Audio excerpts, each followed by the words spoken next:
Welcome to New York's #2 sports show. The Yankees lose their first home series of the season to the Los Angeles Dodgers. And Juan Soto, we discussed last episode how he left the last game of the Twins series with left forearm discomfort. He did not play any of this series.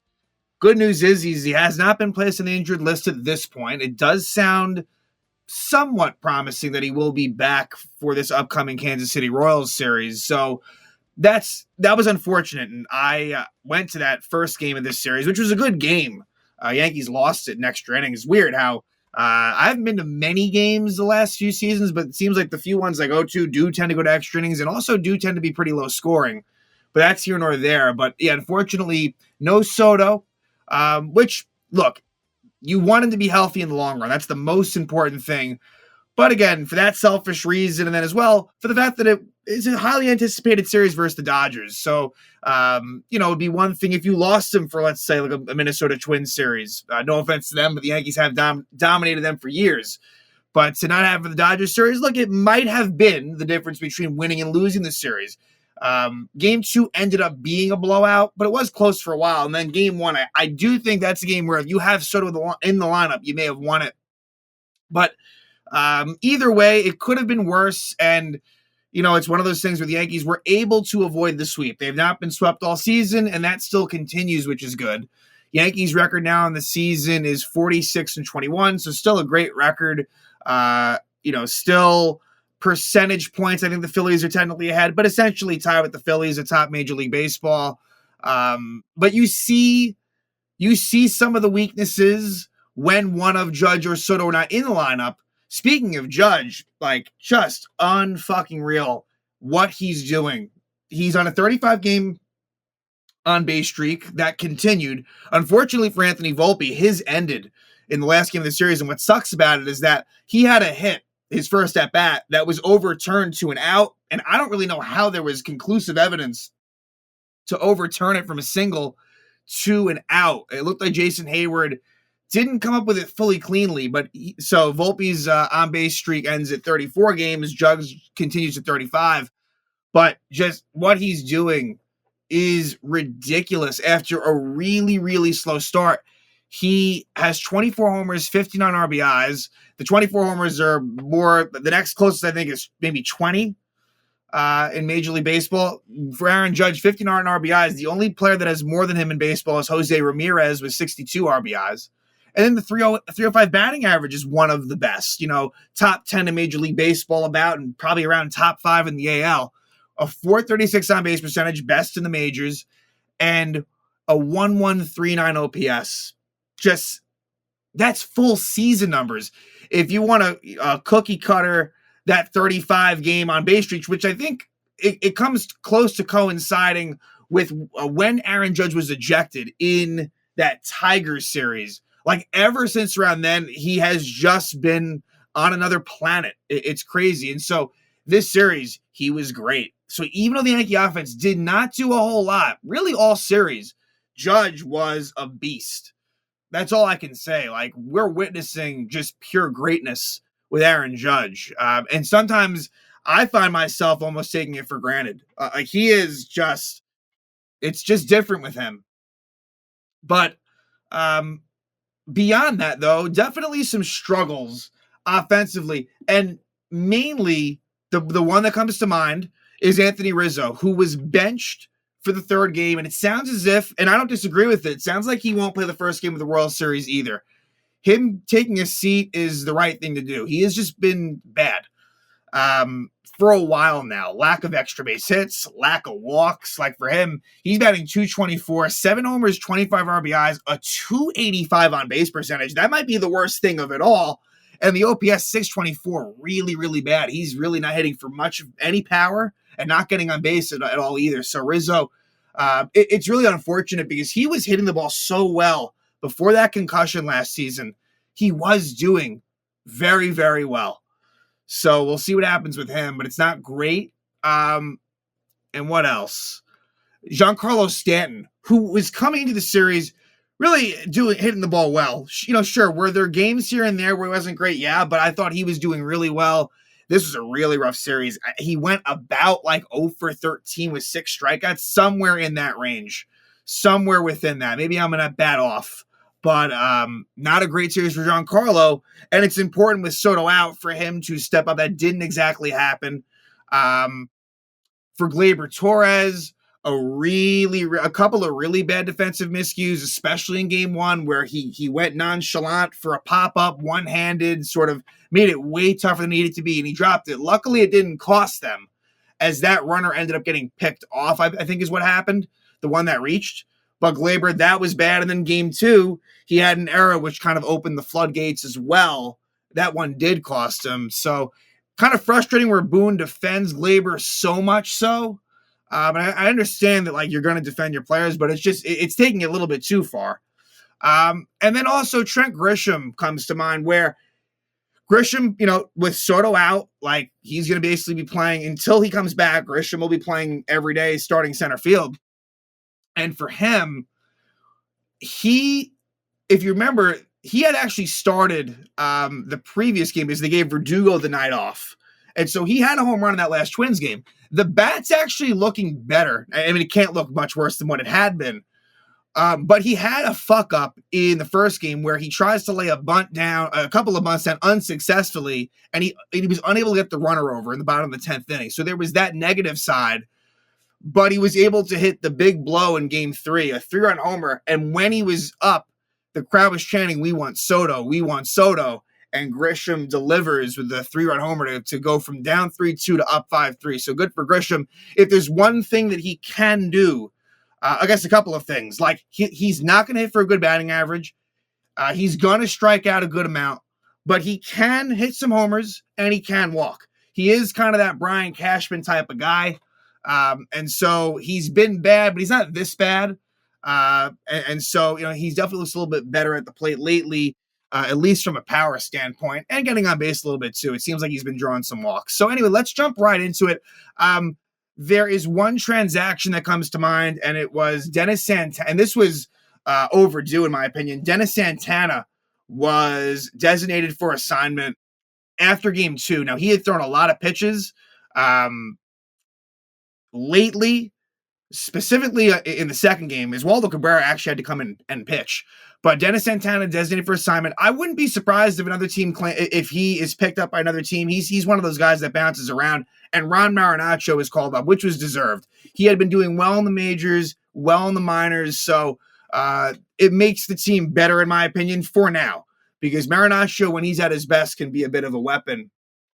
So there was that one move. And then other than that, nothing. As we weren't sure if Soto would go on the IL. As of now, not the case. So game 1, Yamamoto was very good for the Dodgers. And we haven't even discussed, Teoscar Hernandez specifically, I would have made it if the Dodgers swept the Yanks, I would have made an even bigger deal right at the beginning of the episode about Teoscar Hernandez. He was unreal. He had 3 homers and 9 RBIs in the series. And then Kike Hernandez, the other Hernandez, the former Red Sox, but previously Dodger before that. Hernandez was very good too. And he feels like a Yankee killer. I don't know if the stats back that up, but it seems like Kike Hernandez, for someone who doesn't really put up that crazy of offensive stats up versus the Yankees. But Yamamoto, very, very impressive. And look, no Soto in the lineup, so that helps. But Yamamoto, 7 innings, 2 hits, no runs, 2 walks, 7 strikeouts. So that was kind of frustrating. I was hoping that they would get to him, considering, obviously there was interest in Yamamoto. He chose the Dodgers over the Yankees, and really was very, very good. So Yamamoto, and then Cody Poteet, who continues to do a nice job. Now, Garrett Cole, I would guess he's a couple weeks away. He's close. Cole is probably maybe 2 or so more rehab starts to go. 2 to 3, I'll say. So, and he's been looking good in the rehab starts. But Cody Poteet done a very nice job. He ends up going 4 2/3 innings, only allowing 2 hits, no earned runs, 3 walks, 1 strikeout. So that ratio, not so good. But he was pretty much in control, wasn't hit overly hard, and Poteet continues to be a nice fill-in for the Yankees. And then the bullpen was good until the bullpen was very good until the end. but it was really more of it was the offense, which could not get much of anything going. Dodgers only had 4 hits in 11 innings. Yankees had 5. So both the pitching was good in this game and the hitting was not. But let's run through this through game 1. And again, I was at this game. Gleyber made that bad error where Kike Hernandez was the one that reached in the 3rd inning. I guess what I'll mention, since the Yankees, well, that's not that's not true. I was going to say the Yankees didn't have that many chances with runners in scoring position. They actually kind of did. They were 1 for 8 with runners in scoring position, so they weren't really able to get the big hit when they needed it. In the 1st inning, Stanton strikes out after Judge had doubled. And then in the 2nd inning, you have a 1st and 3rd 2-out spot, and Trevino strikes out. But in the top of the 3rd, Gleyber with a bad error, but luckily Poteet picks off Kike Hernandez, so no harm, no foul, but just a bad moment for Gleyber. Can't have that. Victor Gonzalez, the former Dodger, and, Gonzalez and Ferguson appeared in this game, 2 former Dodger relievers, and did the job. Gonzalez comes in for Poteet into a situation of 1st and 2nd 2-out, and Ohtani grounds out to Rizzo to end that 5th inning. 6th inning, Michael Tonkin comes on after Gonzalez allows one guy on, gets one guy out. Tonkin's been very, very good. Again, another great job by Matt Blake, where Tonkin, they claim him off waivers, I think was what had happened. He had been on the Mets for sure this season, and Tonkin is really looking good. So whereas, when he was on the team, he was kind of lowest on the pecking order. Dennis Santana at that point was at him, and certainly Tonkin passed him easily. So Tonkin finishes out that 6th inning. In the 7th, he allows a 2-out double to Hernandez, but other than that, gets the job done. Caleb Ferguson, the former Dodger, comes on, pitch, has a nice 8th inning. It's a 1-2-3 inning, so Ferguson was pretty pumped up to get out of that against his former team. Then Anthony Banda, it's either Banda or Banda, actually former Yankee. I think it was last year. It was either 2022 or 23. I want to say it was last season. Was with the Yanks for a very brief amount of time.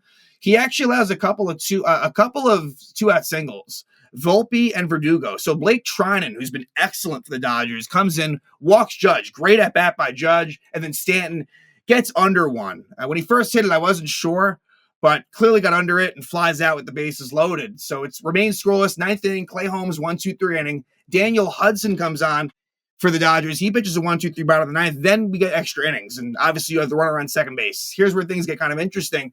Ian Hamilton, and he does the job in that top of the 10th. And keep in mind that Luke Weaver and Canely were both unavailable, and that did end up kind of costing them a bit, more so in the case of Weaver.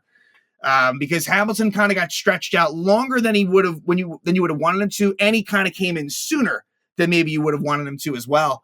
But a nice play by Volpe with 1 out to get the runner from 2nd to 3rd. Pages is tagged out by LeMahieu, and then Mookie Betts walks, and then Ohtani, it's a hard ground ball. Nice play by Rizzo to get the out. So you're thinking, all right, here we go. All you need is to play a little bit of small ball, and you get the job done. They couldn't do that. Michael Grove comes on for the Dodgers. Jahmai Jones actually pinch ran for LeMahieu, and Grisham could not get down a bunt on a couple of occasions, and he flies out to Hayward, and Hayward's got a good arm. So I was hoping maybe Jahmai Jones would take the shot, go from 2nd to 3rd. He just stayed there. Then Trevino pops out, and then Volpe flies out. So bad job by the Yankees there. That was the chance to win it. And now the tough part of the order still in play against Ian Hamilton. Freeman walk after a long at-bat. Then Will Smith lines out to center. Then the big blow by really the player of the series, Teoscar Hernandez. A 2-run double. And I'm thinking if you just allow 1 run with the runner on 2nd, you could get it done. And unfortunately, that's kind of played itself out. So 2-0 Dodgers. Dennis Santana finishes up the inning. And then Yohan Ramirez comes on for the Dodgers. Also someone who was with the Mets earlier this season. Ramirez, definitely a step down from the previous relievers that had been in for the Dodgers. Unfortunately, Verdugo strikes out, but then Aaron Judge gets an RBI single. So now it's 2-1. But then Stanton strikes out, looking not a great at-bat for him. And then Anthony Rizzo, who just looks awful, pops out in foul territory to the catcher, Will Smith. And so the Dodgers win Game 1, 2-1. Game 2. Game 2 would be between Nestor Cortez and Gavin Stone. And, for Nestor, he kept him in it. And the Dodgers are specifically very good versus lefties. I was looking up the numbers. They're like basically the best team in baseball versus lefties. Whereas the Yankees, you could argue, are maybe the best team in baseball versus righties. But yeah, Nestor, not great. 5 1/3 innings, 7 hits, 4 runs, 1 walk, 4 strikeouts, and a couple of homers allowed. So his ERA jumps up to 3.68. He's 3-5 on the season. It's more so that just in comparison to the other starters, he just hasn't been as good. It hasn't been a bad year for Nestor, but it's also nowhere near where we saw him at his best in 2022, which is probably going to be the best year that Nestor will have. And that's no disrespect. That's just the reality of it. But yeah, Nestor struggles a little bit here, but the Yankee offense didn't really do a whole lot either. And they were 0 for 7 with runners in scoring position. They just could not get the big hit. And you felt the loss of Soto. Gavin Stone, he goes 5 2/3 innings, 8 hits, 2 earned runs, 2 walks, 6 strikeouts. So he wasn't spectacular by any means either, but was able to wiggle out of trouble enough for the Dodgers. So the Yankees actually didn't hold the lead for either of game 1 or 2. And in game 2, it was a couple of singles by Volpe, and Verdugo to start out. And then Judge flies out, and Volpe goes to third. So first and third, 1 out, and Stanton pops out, Rizzo pops out. And that was that part of the order that just couldn't get it done. After the top of the order was good enough. I mean, certainly Judge was great, but then even like Volpe and Verdugo, I guess more so Verdugo. Volpe didn't really have Volpe had a pretty quiet series, but Verdugo was solid, and so they had their chances. But Stanton specifically struggled, and then of course Rizzo has been bad for a while now. So second inning, Teoscar Hernandez homers. His 14th homer of the year. It's off of Nestor Cortez. Give the Dodgers a 1-0 lead. Then the Yankees do tie it up in the bottom of the second. A couple of singles, Torres and LeMahieu leads to first and third, no out for Austin Wells, who gets an RBI ground out. Ties the game up at 1. Then the Dodgers retake the lead thanks to a Shohei Ohtani RBI single. And then in the third, Aaron Judge, he homers to tie it up. His 22nd homer of the season. We're all tied at 2 going to the third after 3 innings. Then in the top of the 5th, Kike Hernandez just continues to kill the Yankees. He hits his 4th homer of the year, opposite field homer, Yankee Stadium type homer, gives the Dodgers a 3-2 lead. And then bottom of the 5th, a little 2-out rally, and Stanton flies out a deep fly ball, first and second 2-out against Stone, but wasn't meant to be. And then Nestor gets into some trouble. Although to be fair to him, Verdugo with a misplay. It's ruled a double by Freeman, but he kind of comes in on the ball. He misjudged it. It should have been a catch and wasn't. And then Will Smith singles, and then so Nestor Cortez would be done, and Teoscar Hernandez gets an RBI ground out. Nice play by DJ LeMahieu to get the 1 out, but the run does score, makes it 4-2 Dodgers. 6th inning we go, and a big bases loaded spot with 2 out. Again, another 2-out rally for the Yanks. Alex Vesia, the lefty, comes in to face Volpe, and the Dodgers have a really, really impressive bullpen, and Volpe flies out. And so it's still 4-2 Dodgers. We go, Tonkin pitches a 1-2-3-7. So again, good job by Tonkin. Then Canely comes on, the former Dodger, briefly, but former Dodger. Canely, as I had said, his numbers were good going into this spot, but I feel like Canely is still shaking off the rust a bit. And so for me, in terms of the trust tree, I know Canely is going to be high leverage, and I'm fine with that. But their roles are different. But Luke Weaver to me is absolutely the top guy after Clay Holmes. I'm just saying. And then look, there's been other guys that have been impressive, including Michael Tonkin. But either way, Canely leadoff walk to Mookie Betts, and then you have that misplay by Glaber where you got to get at least 1 out. Ohtani hits a grounder and Glaber boots it.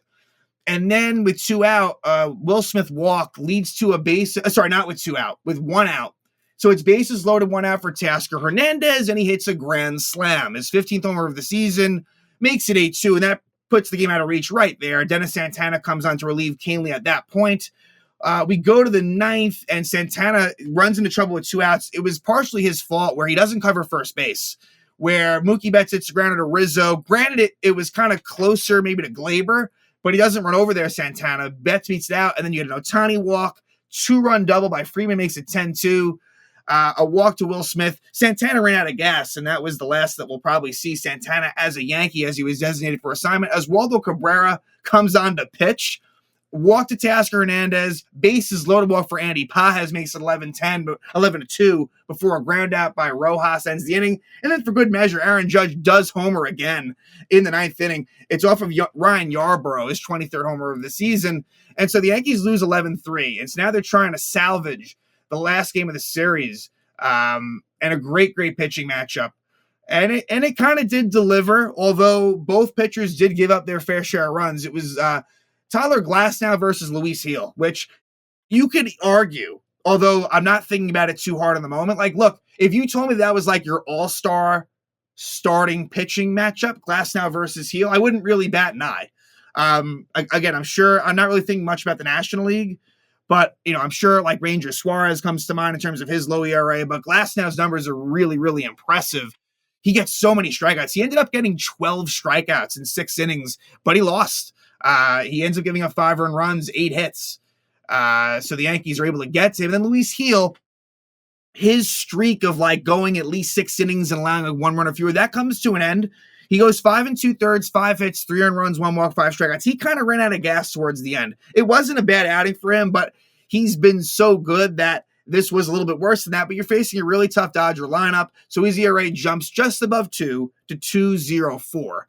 And then Anthony Rizzo, like I said, he was benched for this game. So Oswaldo Cabrera comes in to play third base. DJ LeMahieu moves over to play first. And Trent Grisham was batting 5th in the lineup, which raised a lot of eyebrows.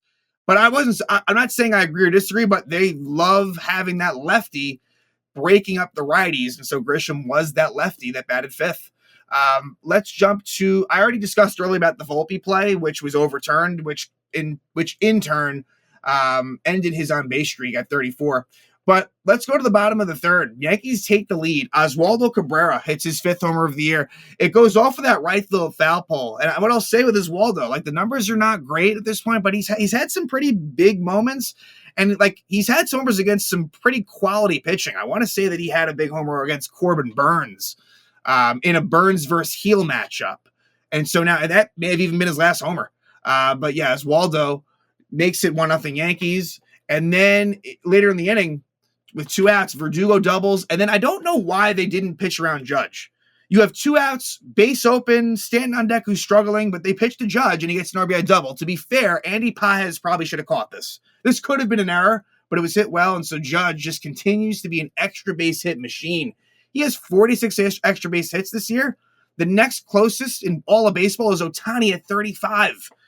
That stat to me might be like the sickest of all when it comes to Judge. So 2-0 Yanks. In the 5th, though, Dodgers tied up. 1 out double Pages, single Lux, makes it 1st and 3rd, 1 out. Kike Hernandez strikes out and Gavin Lux still 2nd. In hindsight, you kind of wish that maybe Trevino threw to 2nd to try to get Lux caught stealing, but they didn't want to do that. They played it safe, and then Mookie Betts gets a 2-out, 2 RBI double to tie it up at 2. We go to the top of the 6th with Gil still in there. It would be his last batter. Teoscar Hernandez homers again. His 16th homer of the season gives the Dodgers a 3-2 lead. And so Caleb Ferguson comes on, gets the last out of the inning. Ferguson would actually get the win. So interestingly enough, Ferguson's first win as a Yankee comes against the only team he had ever pitched for previously in the Los Angeles Dodgers. Bottom of the 6th, another former Dodger, Alex Verdugo, singles, then Judge singles. Wild pitch during the Stanton at-bat moves Verdugo over to 3rd, but Stanton strikes out. So again, Giancarlo Stanton, a rough series for him. But then Trent Grisham, with Yankee fans chanting, "We want Soto, we want Soto." A few moments later, Trent Grisham deposits a no doubt about it 3-run homer to give the Yanks a 5-3 lead. Great moment at the stadium, for sure. 7th inning, Ferguson runs into trouble. He walks Pages and then allows a single to Lux. So kind of a fortunate win for Ferguson, more circumstantial than anything. But Luke Weaver comes on. Kike Hernandez tries to bunt, and the first attempt goes in the air to Trevino, and he tries to catch it in foul territory and drops it. They were upset that there wasn't interference on Hernandez. To be honest with you, I didn't really think that it was interference on Hernandez. I thought it was kind of clean. And I thought Trevino honestly should have caught it regardless. Either way, though, he makes a really nice play where Hernandez bunts again in fair territory, and Trevino gets the out at 3rd. Not a great slide by Pages. And so it's 1st and 2nd, 1 out for Mookie Betts, who grounds into a double play. So a really nice job by Luke Weaver to get out of that jam. Then in the top of the 8th, the Dodgers do score 1 run off of Weaver. Kind of a lucky down the line double by Ohtani to left field. And Ohtani was basically kind of held in check. I mean, the top of the order you had the Mets two-run double in this game, but it was a lot of Tasker Hernandez, a lot of Kike Hernandez, and some of the bottom of the order guys that did damage. But eventually you get a Will Smith sac fly to make it 5-4. Weaver does pitch 2 innings. And then in the bottom of the 8th, Yohan Ramirez on the mound. Judge hits his 24th homer of the season. Another great day for Judge. He went 3 for 4, a couple RBIs. Again, I said the numbers before. He is just insane. And so the Yankees take a 6-4 lead, and then Clay Holmes comes on. It gets a little bit interesting. He gets the first 2 outs, but then Luck singles, Kike Hernandez singles, and brings up Mookie Betts, but Holmes strikes out Betts, and the Yankees get the win. They don't get swept. They lose 2 out of 3 to the Dodgers. Again, their first series loss at home this season. They had been, I believe, 7-0-2, thereabouts. So now the Yankees will head to Kansas City for a 4-game series. A good Kansas City team, I might add. They're 39-27, and this should be interesting. So the first matchup is Carlos Rodon versus Seth Lugo. Seth Lugo, the former Met, has been really good. Now, his last outing wasn't so good, but he is 9-1 on the season. It is Seth Lugo with a 2.13 ERA. And he'll face Carlos Rodon. Now, what comes to mind for me with Rodon, his last start of last year in Kansas City, he got annihilated in the first inning. So let's see things come full circle and Rodon continue to do what he's done this year and not have it be another bad moment in Kansas City. So that actually, to me, is probably the most interesting. Game 1 is the most interesting matchup of the 4 starting pitching-wise. Game 2 will be Marcus Stroman versus Brady Singer. Another quality pitching matchup there. Wednesday will be Cody Poteet, who I think was actually he might have been in the Kansas City organization previous to the Yankees. And it'll be Poteet, and the Royals haven't announced a starter for Game 3, and then Game 4 will be Nestor Cortez against Alec Marsh. So this should be a pretty interesting series. Again, like I said, against a Kansas City team that has been very good. Bobby Witt Jr. is one of the best players in baseball. He was highly touted, and it's all coming together for him. He's going to be very, very tough to stop. And what I'll say about Kansas City as well, they're 24-11 at home. This is a no-joke team, like, in that sense. And they have a good run differential. And so, look, like if the Yankees could win 3-4, and this might be without Juan Soto for a little bit too, that would be impressive. And so what I'll say is, especially if Soto's out, if you split this 4-game set, it's not the end of the world. But yeah, this will be an interesting series, I would say, versus Kansas City. But yeah, Yankees, they lose their first home series. It's to the Dodgers. It could have been worse. They don't get swept. Juan Soto, we'll see if/when he comes back. Hopefully that will be the case in Kansas City.